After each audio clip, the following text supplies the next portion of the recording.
Alright. Just as it seems to be what a lot of the movies I'm seeing lately is that I finally, late to it, but I finally got to see The Green Room, and hot damn. Like I don't even think I heard of it until what's his name? I can't believe I forgot it. Brad Jones, Cinema Snob, talked about it, and he goes, "Yeah, this is really good," and him and his friend like really enjoyed it, and I was like, "All right."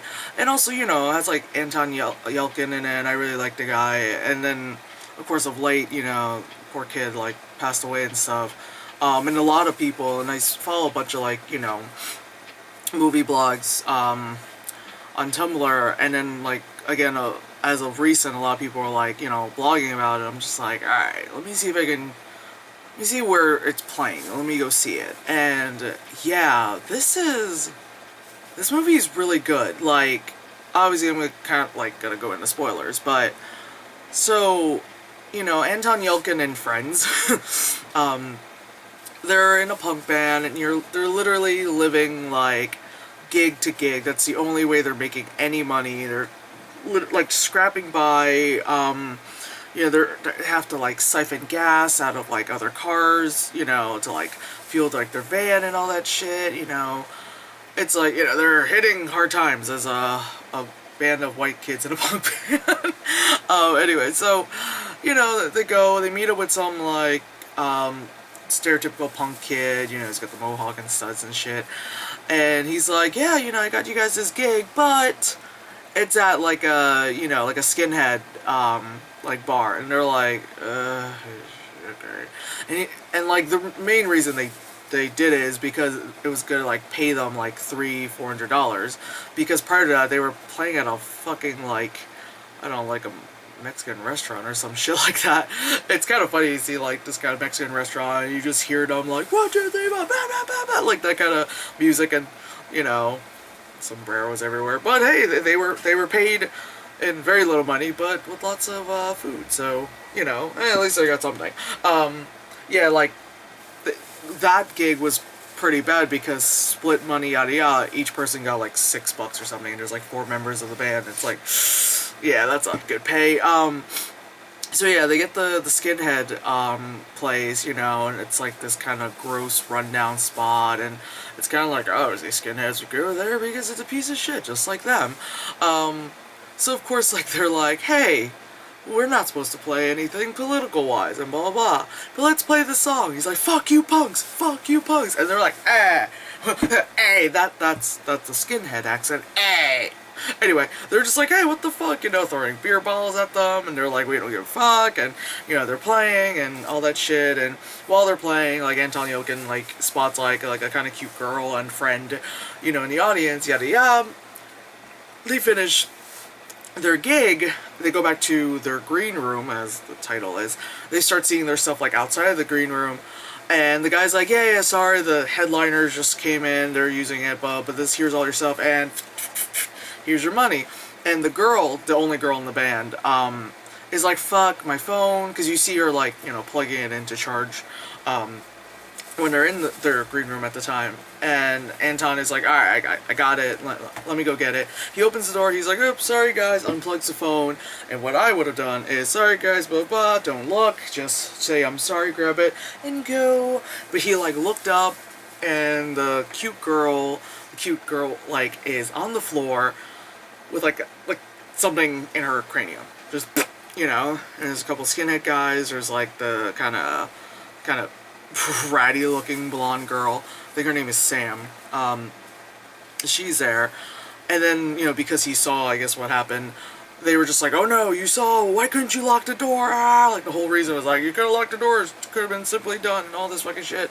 So because they like witnessed this, they didn't want to let them leave, and it's like all this, like that's like the whole movie was literally like these bunch of skinheads are not gonna let them leave because they had witnessed like murder happen, but they're just kind of like, we just want to make money, like we just want to play our music, and we just want to go, like, we didn't see shit, can we just get but of course they're not gonna have that happen. And then like, because it was a situation and all that shit, like they call in their boss, like the owner, and the owner is Patrick fucking Stewart, And it's just kind of like, Patrick Stewart as a skinhead, you know. But God, he did a really good job being like a piece of shit, you know. It's like, I feel horrible even saying that, saying Patrick Stewart's a piece of shit. Like, no, he's not. He's Picard. You know, he's Xavier. Anyway, just nerd him. That's not, yeah, he does a great job. Like, everyone does a really good job in this movie. Like, I'm really hating those fucking skinheads. One of the skinhead guys is, like, I'm gonna call him, like, American Crowley, because he kind of looks a little bit like Mark Shepard. But obviously way more American looking. But anyway, so he's there, and he's trying to, like, control the situation. He's like, no, everything's gonna be fine. Everything's gonna be fine. Everything's gonna be fine. Like, for him, like, in the end, he was just like, he's like, I should go to jail. Like, in the end, like, after all the shit has happened, he's like, I should go to jail. And, like, after all the shit that happened in the end, like, Patrick Stewart's like, I'm gonna award you with your red laces. And if you don't know, like, the whole lace thingy, it's like, you know, was it like red ones are like for neo-Nazis and white ones are for more like white supremacists? You know, like, I really just see them all as racist assholes, and it really doesn't matter what kind of, you know, shoelace code you fucking have. But anyway, that shit, you know.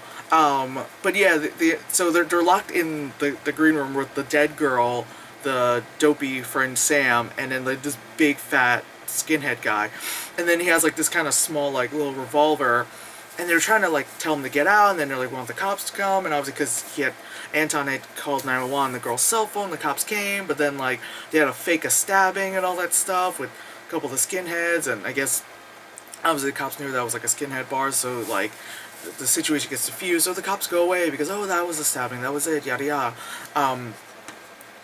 But like this, so the whole thing with the movie is obviously like, they're trying to get out this situation, and as movies like this, people tend to start like, you know, dying off slowly.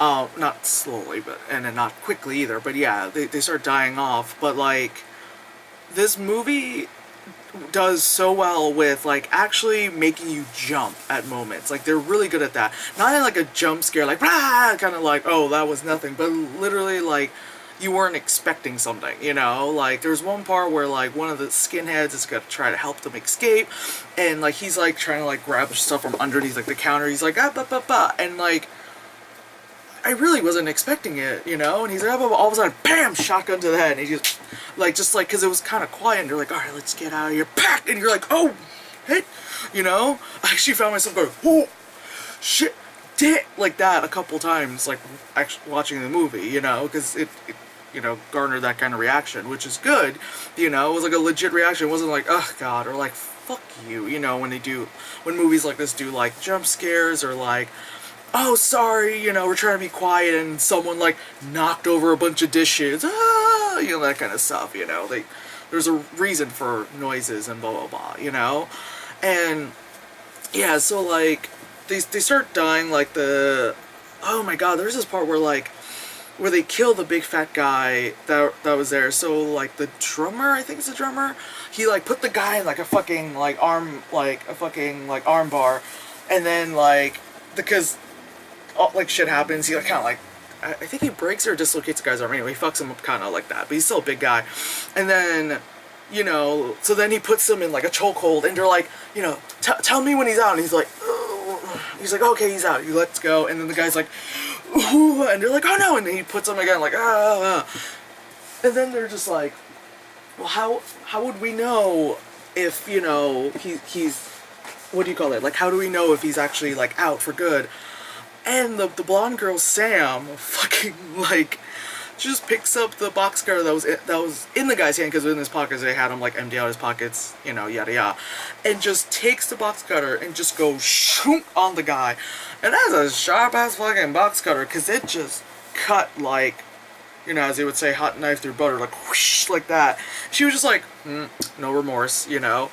And freaking everyone's like, oh, you know, and people's reaction in the movie were also very genuine. Like, it wasn't just, again, like the normal like play up kind of thing where people were like, oh my god, oh, or like, oh, and there's either like someone who's gonna have like a witty one-liner like, oh, that doesn't look good, or like, oh, I shouldn't have had, like, you know, pomegranate today or something like that. And there's always someone who's like, you know, it was like literally everyone's like, oh my god. There's like a part where like Anton Yelkin, like they, what was it? I think it was he was gonna hand the gun off to them, and they thought it was only Patrick Stewart outside the door. But then Sam looks through like the slit on the bottom of like the door and sees that there's another set of like another person there, and they're trying to close the door, but then they got his arm and he's screaming. They try to like get, you know, you don't see what's happening, but you just hear him like ah, and they're like, you know, digging blah blah, and he like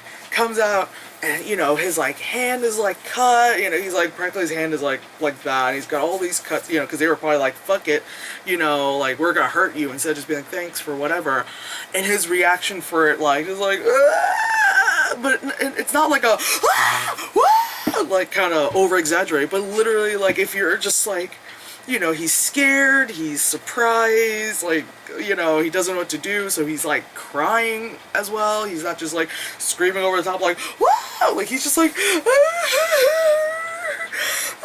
like that, and you're just like, oh, I saw that part, I was just like, oh baby boy, you know. And his friend is like wrapping a t-shirt around, and then he finds like duct tape and all that stuff, and he gets duct tape because like they're trying to obviously escape the like the green room, and like they're trying to break down walls, and they break this like whatchamacallit floor dealy, and underneath there it's like it looked like some kind of like lab for I don't know, fucking drugs or some shit most likely.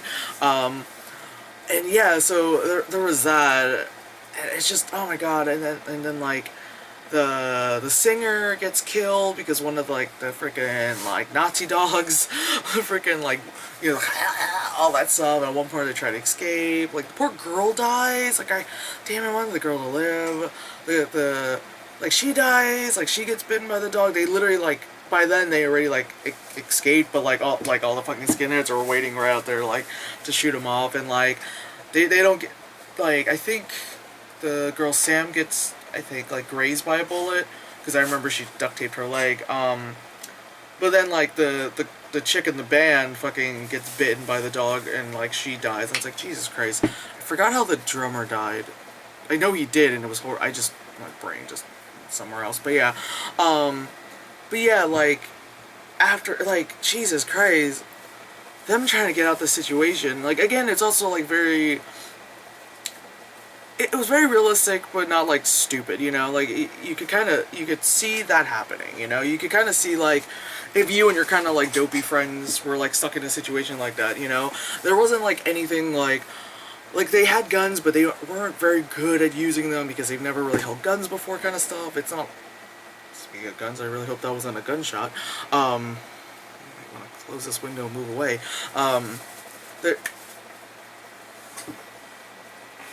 There's like, you know, whenever they get a gun and they shoot it, it's not all of a sudden like, I don't know what to do. All of a sudden they're like, oh, perfectly holding it, and like I got training doing tumbles and shit, and there wasn't no like stupid like quick exposition in the beginning where like they're big fans of Call of Duty or something or whatever. Like they spoke about like, you know, going paintballing and completely like failing and all that shit, and that was fine, but like, you know, they were just like, yeah, we went against these whatever people, like we went against these like, you know, war vet Marines and all that stuff, and you know, we're just a bunch of kids who want to just have fun and play paintball, you know, and they were kind of like saying how it's a similar situation, and they're like, let's get the fuck out of here by like daylight, because this lasted all fucking night. By freaking daylight, you know, the only two people who are left alive is that girl Sam and Anton. I don't even remember what his character name was, but anyway, like they're the only two left alive, and they have like they're they freaking like not stumble upon, but they get to where the freaking skinheads are like staging, you know, the like the deaths and all that stuff, saying like, oh, because these kids, you know, they put all their band equipment in their van and drove it over there, and because they had the siphoning kit, they were putting the siphoning thing into like a car that was in like some private property, and so, you know, you see them like they were putting them like dead, like strategically putting their bodies there, saying like, oh, they trespass on public a public, private property, so of course the owners have the right to shoot them. Like, they were just trying to stage it as that, so because they had nothing to do with it, like that kind of stuff. Yeah, and so in the end, like, obviously everyone dies but them two and the Crowley looking dude, who was just kind of like, we need some cops, you know. Yeah, and there were so many, and the great thing about this movie is that there weren't those stupid moments where it's like, I'm gonna let the bad person talk for a while, and then I'm gonna say something, and then I'll shoot you, but as I'm trying to shoot you because we did too much fucking talking, like, some person who we forgot who is still alive or whatever comes behind and kills me, and blah blah blah kind of stuff. It's like, no, it's literally like there's three guys, and it was just like, there was like, hey, blah blah, and the girl just shoots him, just shotgun, shoots the guy right in the stomach, and he's like, oh, like that. And then, like, Anton's like, okay, I didn't think we were gonna do that. And the girl's like, well, what'd you fucking expect? Like, what? Like, they want us dead, so why should we let them live? And it's like, yeah, that's true, girl, because I would feel the same way. I would feel the same way.